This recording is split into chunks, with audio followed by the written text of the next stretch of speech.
Selamat pagi teman-teman. Salam dari kami Loh Jinawi Farm. Selamat datang kembali. Pagi ini kami akan berbagi tentang unsur hara mikro ya teman-teman ya. Jadi yang selama ini beredar adalah yang paling sering dibahas itu adalah pupuk makro. Nah, makro kan juga terbagi jadi dua ya teman-teman, makro primer dan makro sekunder. Makro primer itu ya yang paling sering kita pakai ya, N, P, K.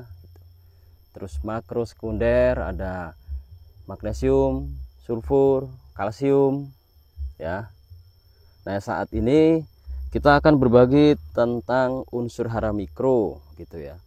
Jadi kami berbagi berdasarkan pengalaman dan tentunya juga dirasa hasilnya untuk di kebun ini sangat signifikan teman-teman ya. Jadi unsur hara mikro itu sering istilahnya disepelekan apa ya, bahkan di beberapa pekebun tidak dipakai. Karena apa ya? Karena dianggap mungkin kurang penting gitu. Kalau di sini untuk mencapai sebuah target, misalnya gini, saya berharap untuk hijau daun yang lebih pekat, daun yang lebih lebar gitu teman-teman ya.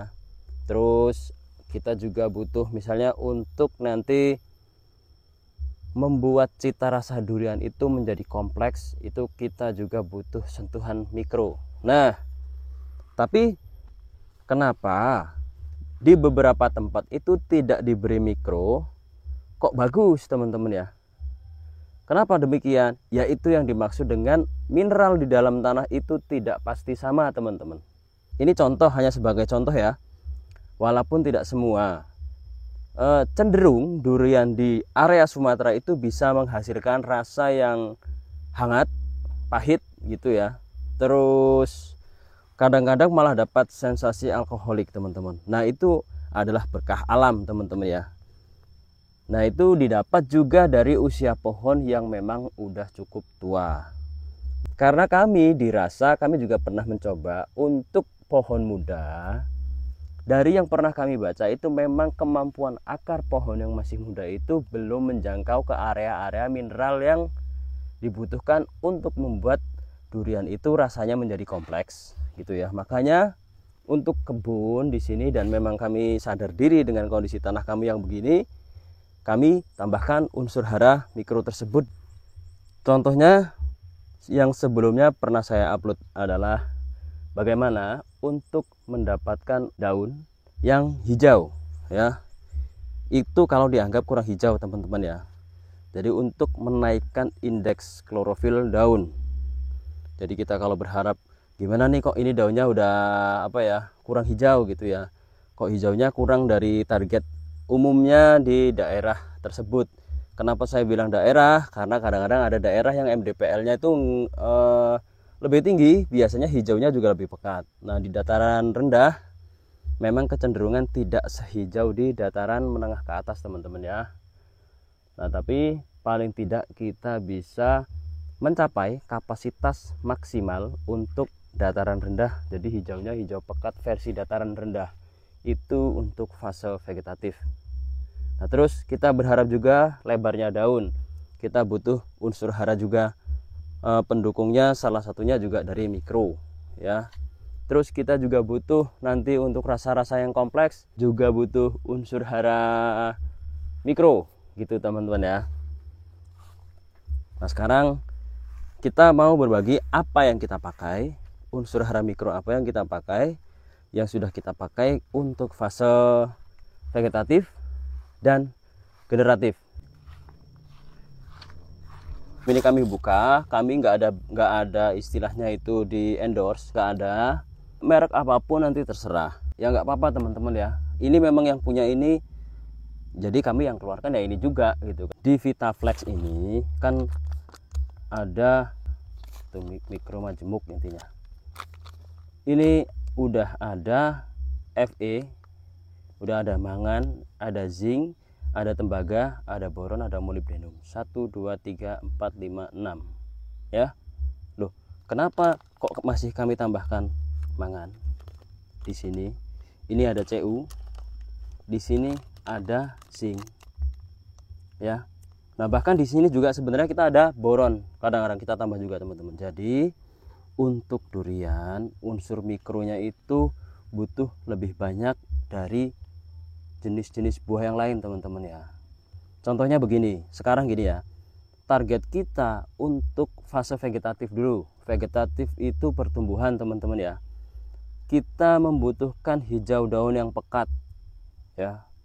Hijau daun yang pekat itu dibutuhkan unsur hara nitrogen, itu makro primer teman-teman ya. Terus butuh magnesium, itu juga makro tapi sekunder. Terus yang ketiga kita butuh Fe. Nah, Fe nya kami pakai dari sini ya, nggak tunggal gitu teman-teman ya. Jadi Fe tapi ada kandungan mangan, zinc, tembaga, boron dan yang lain-lain. Jadi kalau untuk sekedar membuat daunnya hijau, kita cukup tambahkan yang ada di Vitaflex teman-teman ya. Jadi kecukupan unsur hara mikro lainnya juga nanti tercukupi gitu. Nah, tapi sesekali kami tambahkan juga teman-teman. Contohnya begini, kami kok ngelihat daunnya dirasa kurang lebar nih gitu ya. Misalnya ya. Akhirnya kami tambahkan zinc gitu ya. Nah, terus kami juga menambahkan mangan. Nah, detail fungsinya nanti teman-teman bisa browsing. Salah satunya ini juga nanti berperan di fotosintesis gitu ya teman-teman ya.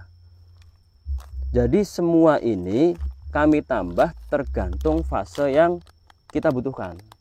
Seberapa penting? Kalau untuk kami penting teman-teman, karena untuk mencapai hal-hal yang kami inginkan itu, tanah ini kalau dengan hanya pemupukan NPK aja nggak support, pemupukan dengan kohe aja ternyata kurang mumpuni gitu ya. Jadi udah digabung NPK, digabung dengan kohe misalnya ya, itu kurang mumpuni. Ini contohnya biar enak nih, lihatnya begini. Ini misal ya, ini daunnya nih, maju dong, tolong sebentar. Gini ya teman-teman ya, ini hanya sebatas contoh ya. Ini adalah daun yang sebelumnya misalnya. Ini kan dirasa kurang lebar. Ketika terubus yang berikutnya, ini kan udah tua ya. Terubus yang berikutnya itu harapan kami daunnya lebih lebar. Makanya kemarin ketika spray kami tambahkan zinc. Ya. Jadi daunnya harapannya lebih lebar. Terus kami masih tambahkan juga seperti magnesium sulfat gitu ya untuk membantu menjaga hijau daunnya. Tapi karena ini mau ke arah generatif jadi nggak terlalu berlebihan. Gitu ya. Nah, sekarang untuk generatif teman-teman atau untuk fase pembuahan ya.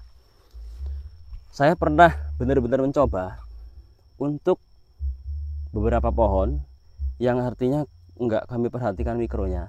Cuman fokus ke kalium, magnesium, sulfur gitu misalnya. Hasilnya bagus, buahnya bisa dimakan benar, tapi rasanya kurang kompleks teman-teman ya. Jadi ada keterlibatan antara mikro ini nanti dengan asam amino yang kita berikan, sehingga rasanya nanti menjadi lebih kompleks. Nah, siapa yang menilai, yang tahu rasanya itu ya kita sendiri nanti gitu kan. Kalau cuman foto dan video yang beredar di luar sana dengan tampilan visual yang bagus, itu tidak menjamin rasanya memang ya sesuai seperti yang kita harapkan teman-teman. Ini maaf ya. Jadi memang faktanya ada beberapa durian premium yang rasanya kalah dengan durian lokal gitu ya. Karena apa ya? Karena memang rasanya dapatnya tidak kompleks teman-teman, walaupun secara visual bagus ya.